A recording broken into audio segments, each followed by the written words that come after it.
ഈ നോട്ടീസ് ഞാൻ കണ്ടു. ഭാരതം, രാമായണം, ശ്രീമദ് ഭഗവത്ഗീത. അതിൽ ഭാരതം, ശ്രീമദ് ഭഗവത്ഗീത എന്ന് രണ്ടായിട്ട് വേണ്ട. ഭാഗവതം, രാമായണം, ഭാരതം എന്നിങ്ങനെ ആക്കിയാൽ മതി. കാരണം ശ്രീമദ് ഭഗവത്ഗീത ഭാരതത്തിലുള്ളതാണല്ലോ. ഭീഷ്മപർവത്തിലുള്ള 700 ശ്ലോകമാണ് ശ്രീമദ് ഭഗവത്ഗീത. അപ്പോഴത് മൂന്നും കൂടി ചേർത്ത് ഭാഗവതം പഠിക്കാതെ നിന്നിട്ട് കാര്യമില്ല. കാരണം ഭാഗവതം എന്ന് പറയുന്നത് എങ്ങനെ എഴുതി എന്നുള്ളതിൻ്റെ പശ്ചാത്തലം നമ്മൾ നോക്കുമ്പോൾ നമ്മളത് മനസ്സിലാവും. ശ്രീമദ് ഭഗവത്ഗീത ഉൾക്കൊള്ളുന്ന ഭാരതം എഴുതിയതിന് ശേഷം വ്യാസൻ എന്ന് പറയുന്ന പ്രപഞ്ചത്തിലെ മുഴുവൻ അറിവിനെയും 4 പകുത്തെടുത്ത് നമ്മുടെ മുമ്പിൽ വച്ചിരുന്ന ജ്ഞാനസ്വരൂപനായ പ്രപഞ്ചത്തിന്റെ അറിവിനെ മുഴുവൻ സ്വാംശീകരിച്ചെടുത്ത വേദവ്യാസൻ എന്ന സമാനതകളില്ലാത്ത യോഗാചാര്യനോ എന്ത് വിശേഷിച്ചാലും അധികമാവില്ല. അദ്ദേഹം ദുഃഖിതനായിട്ടിരിക്കുന്നു. ദുഃഖത്തിന്റെ ആഴത്തെക്കുറിച്ചാണ് നമ്മൾ മനസ്സിലാക്കേണ്ടത്. ആരാ ദുഃഖിതൻ? വ്യാസൻ. സർവജ്ഞാനവും കിട്ടി അദ്ദേഹത്തിനും ദുഃഖമോ? അദ്ദേഹം ഉണ്ടാതൊരിടത്ത് ഇരിക്കുകയാണ്. അപ്പോഴേക്കാണ് അതുവഴി ബ്രഹ്മദേവൻ പോയി, എന്താ വ്യാസൻ ഇങ്ങനെ ഇരിക്കണേ? ഒന്നും പറയാനൊന്നും പറ്റണില്ല, വല്ലാത്ത വിഷമം. ഉടൻ തന്നെ നാരദൻ വന്ന് ചോദിച്ചു, നല്ല സുന്ദരക്കുട്ടപ്പനായിട്ട് നല്ല മനഃശക്തിയോടുകൂടി ഇരിക്കൂ, ഒന്നും പറ്റണില്ലെന്നേ. ബ്രഹ്മദേവനും വ്യാസനും നാരദനും കൂടെ പറഞ്ഞു, അതിന് ഒരൊറ്റ മാർഗമേ ഉള്ളൂ. എന്താ? ഭാഗവതം എഴുതണം. അപ്പോഴാ ദുഃഖമൊക്കെ മാറും. അതുകൊണ്ടാണ് പ്രധാനപ്പെട്ട എല്ലാ ചടങ്ങുകൾക്കും, എല്ലാ പ്രധാനപ്പെട്ട ഉത്സവ കേന്ദ്രങ്ങളിലും, വീടുകളിലും മനക്ലേശമോ മനസ്സംഘർഷമോ മരണാനന്തര കാര്യങ്ങളോ അതിനും അപ്പുറമായ ദുഃഖ കാരണങ്ങളോ ഒക്കെ വരുമ്പോൾ ഭാഗവത പാരായണത്തിന് വേണ്ടി ആളുകളെ വിളിക്കുന്നത്. ഒരു ഗുണമുള്ളത്, നമ്മൾ ആളിനെ വിളിച്ച് തെക്കേ മുറിക്കകത്തിരിക്കും, അവരവിടെ ഇരുന്ന് വായിക്കും. അവർ വൈകിട്ടാവുമ്പോൾ 5 മണിയാവും. കഴിഞ്ഞോണം 350 കൊടുത്തത്, കൂടുതൽ കൊടുത്ത് ശീലിപ്പിക്കുകയൊന്നും ചെയ്ത 400 തവണ നീ കൊടുക്കണം, നീ കൊടുത്തോ എന്ന് പറഞ്ഞ് ഈ സാധനത്തിനെ അങ്ങ് മാറ്റുന്ന ഒരവസ്ഥയ്ക്ക് മാറ്റം വരണം. ഇതുപോലുള്ള പഠനങ്ങൾ, സനാതനം എന്ന് പറഞ്ഞാൽ കാലദേശ അതിരുകൾക്ക് അപ്പുറമായിട്ടുള്ള ജ്ഞാനമാണ് സനാതനം. അവിടെ പ്രത്യേകിച്ചൊന്നുമില്ല. 7 ഭൂഖണ്ഡങ്ങളുടെ നമ്മളെ കണക്കിലാണത്.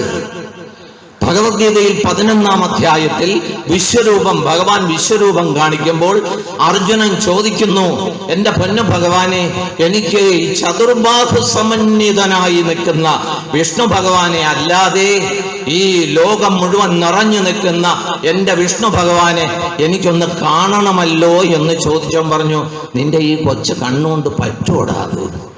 ഉടൻ തന്നെ പറഞ്ഞു, അതിനുള്ള പകരം കണ്ണ് തരുമോ? അങ്ങനെ പകരം കണ്ണ് കൊടുത്തു. ആ കണ്ണിന്റെ പേരാണ് ജ്ഞാനക്കണ്ണ്. ജ്ഞാനക്കണ്ണ്.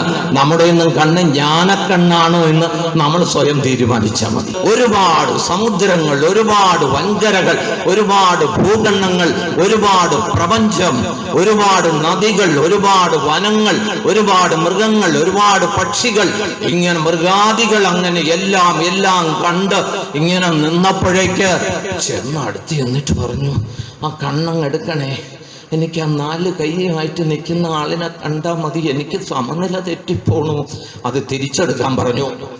അതാണ് ഭഗവാൻ. അനുഷ്ഠാനവും ആചാരവും എന്നുള്ളതിൽ ഏറ്റവും പരമപ്രധാനമായിരുന്നു.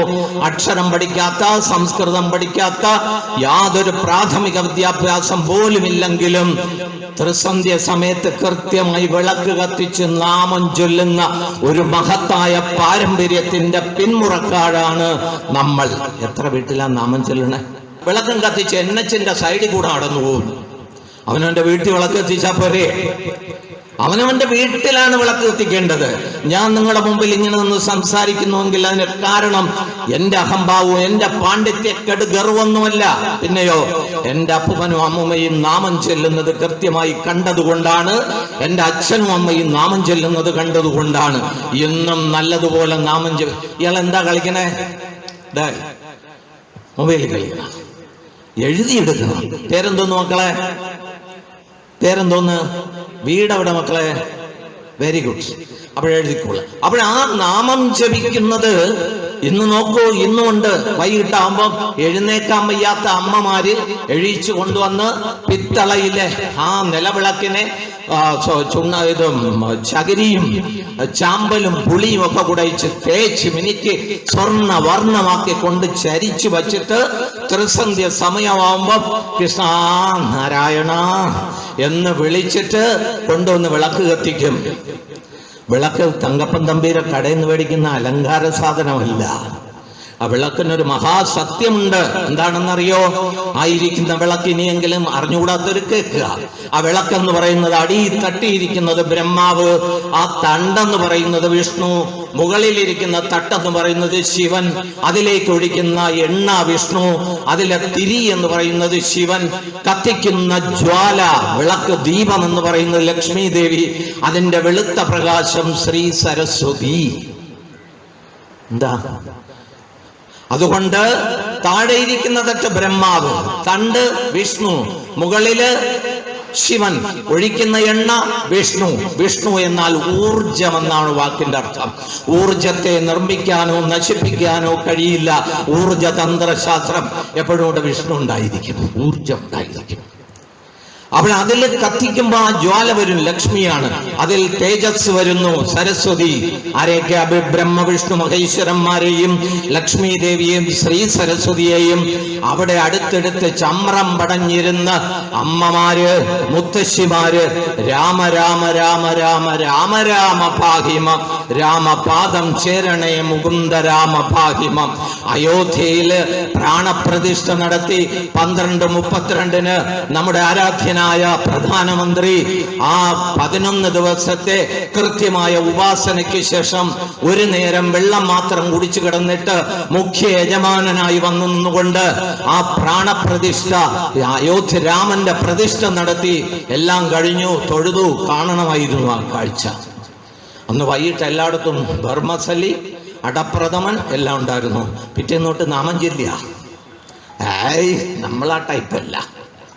പിറ്റേന്നോട്ട് നാമം ചൊല്ലിയോ? രാമ രാമ രാമ എന്ന് വിളിച്ച് ത്രിസന്ധ്യ സമയത്ത് വീട്ടിൽ വിളക്ക് കത്തിച്ച് നാമം ചൊല്ലിയോ? ഇല്ല. രാമ എന്ന് പറയുന്നത് ദശരഥ മഹാരാജാവിന്റെ മൂത്ത പുത്രൻ, സീതയുടെ പതി, എല്ലാവർക്കും വെളിച്ചം നൽകുന്നവൻ. അതിനപ്പുറമുണ്ട് ഇരുട്ട്, മായണം. എന്റെ ഉള്ളിൽ ഇരുട്ടാണ് ഇരിക്കുന്നത്, എല്ലാവരുടെയും ഉള്ളിൽ ഇരുട്ടാണ്. കാമത്തിന്റെ, ക്രോധത്തിന്റെ, ലോഭത്തിന്റെ, മതത്തിന്റെ, മാത്സര്യത്തിന്റെ, അസൂയയുടെ, കുശുമ്പിന്റെ, കുന്നായ്മയുടെ ഇരുട്ടും നിറച്ചിട്ടാണ് പുതിയ പുതിയ വേഷാലങ്കാരത്തോടുകൂടി വലിയ കാറിൽ ഇങ്ങനെ ചാഞ്ഞ് ചരിഞ്ഞ് കിടന്നിട്ട് ഇങ്ങനെ പോകുമ്പോ ഭഗവാൻ തിരിഞ്ഞോലും നോക്കൂല. ഇത്തരം ആളുകളെ ഭഗവാൻ തിരിഞ്ഞു നോക്കുന്ന ആരാ?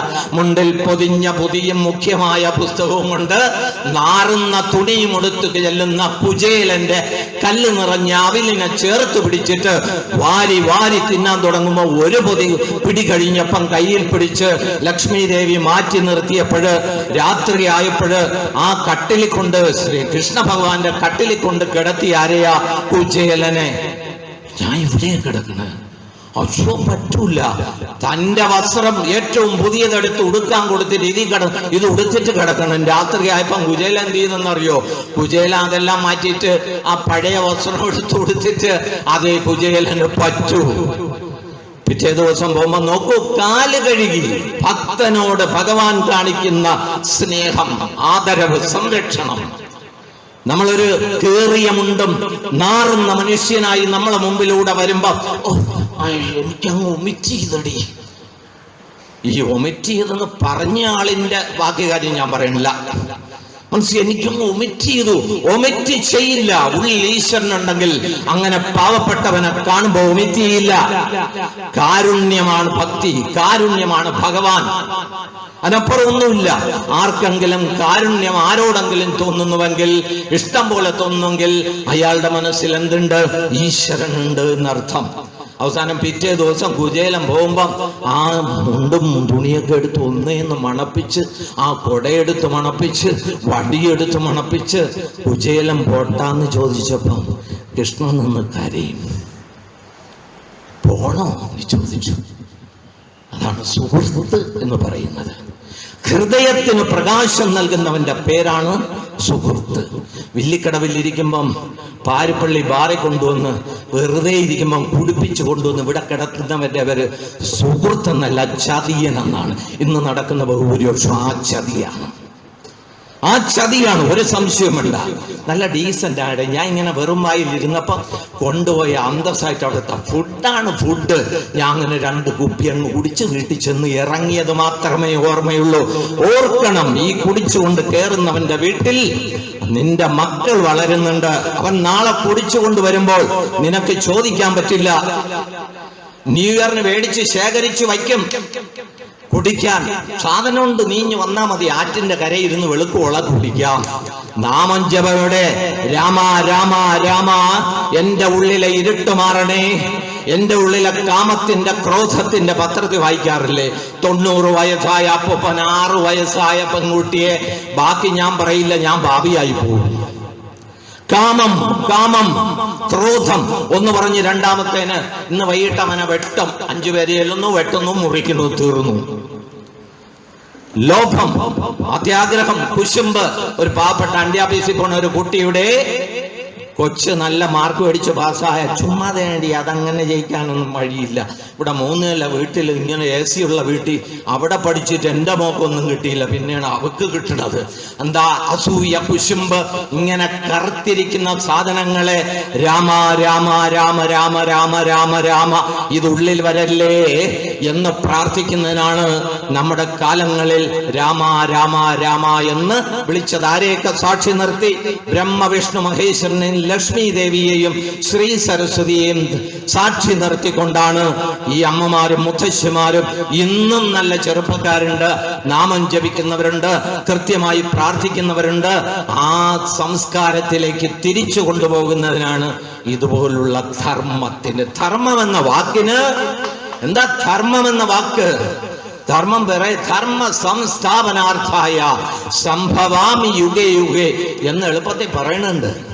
അതിനു മുമ്പൊരു കാര്യമുണ്ട്. എന്താണെന്നറിയാമോ? പരിത്രാണായ സാധൂന വിനാശായ ച ദുഷ്കൃത ധർമ്മ സംസ്ഥാപനാർത്ഥായ സംഭവാമി യുഗേ യുഗേ. നമ്മൾ എളുപ്പത്തിൽ ഒരു കാര്യം ചെയ്യും, എന്തെങ്കിലും വിഡ്ഢിത്തരം ചെയ്തിട്ട് അവസാനം പറയും സംഭവിക്കേണ്ടത് സംഭവിക്കും, സംഭവാമി യുഗേ യുഗേ. ആർത്തവുമായിട്ട് ഒരു ബന്ധവുമില്ല. മനസ്സിൽ നീ വിഷമിക്കേണ്ടടാ, സംഭവിക്കേണ്ടത് സംഭവിക്കും, സംഭവാമി യുഗേ യുഗേ. അതും ഇതുമായിട്ട് ഒരു ബന്ധവുമില്ല. എന്താണ്? പരിത്രാണായ സാധൂന, പരിത്രാണം രക്ഷിക്കുക, സംരക്ഷിക്കുക. സാധു പാവപ്പെട്ടവൻ, ഭക്തൻ. ഒരാൾ സാധുവാകണമെങ്കിൽ അയാൾ തികഞ്ഞ ഭക്തനാകണം. ആ ഭക്തനെ സംരക്ഷിക്കാൻ വിനാശായ ച ദുഷ്കൃത, ദുഷ്കൃതമായിട്ടുള്ള കർമ്മങ്ങൾ ചെയ്യുന്നവന്റെ അടിമപ്പെട്ടുകൊണ്ട് പാവപ്പെട്ട ഭക്തൻ ഏതെങ്കിലും തരത്തിലുള്ള ഉത്കണ്ഠ ഉണ്ടാകുന്നുവെങ്കിൽ അപ്പടി ഞാൻ വരും. സനാതനം കാലദേശ പരിമിതികൾ ഒന്നുമില്ലാതെ ഈ അണ്ടകടാഹം മുഴുവൻ നിറഞ്ഞു നിൽക്കുന്ന എന്താണോ അതാണ് സനാതനം. വിശ്വരൂപത്തെ കണ്ടത് അതാണ്. ഇയാൾക്ക് പോണമെന്നുള്ളത് കൊണ്ടല്ലേ ഒരു വിമിഷ്ടമൊക്കെ വരണം. അപ്പൊ കുളു. അതുകൊണ്ട് ധർമ്മ സംസ്ഥാപനാർത്ഥായ, അങ്ങനെ പാവപ്പെട്ട ഭക്തജനങ്ങളെ സംരക്ഷിക്കാൻ ഞാൻ അവതരിക്കും. സംഭവാമി യുഗേ യുഗേ. ആരെ രക്ഷിക്കാനാണ്? നമ്മളെ രക്ഷിക്കുമെന്ന് നമ്മൾ സ്വയം വിലയിരുത്തിയാൽ മതി. നമ്മൾ ഭക്തനാണോ എന്ന് നമ്മൾ സ്വയം വിലയിരുത്തിയാൽ മതി. അതുകൊണ്ടാണ് അദ്ദേഹം കംസനെ നിഗ്രഹിക്കുന്നതിന് വേണ്ടി അവതരിച്ചത്, കൃഷ്ണനായി വന്നത്. അദ്ദേഹത്തിന്റെ സഹോദരിയായ ഏറ്റവും തികഞ്ഞ ഭക്തിയാൽ നിറഞ്ഞിരുന്ന ദേവകി എന്ന സഹോദരിയെ, കൃഷ്ണന്റെ മാതാവിനെ നിരന്തരം പീഡിപ്പിച്ച് വളരെ വൈഷമ്യത്തിലെത്തിയപ്പോഴാണ് കംസനെ കൊല്ലാൻ ആരെത്തിയത്? കൃഷ്ണനായി അവതരിച്ചത്.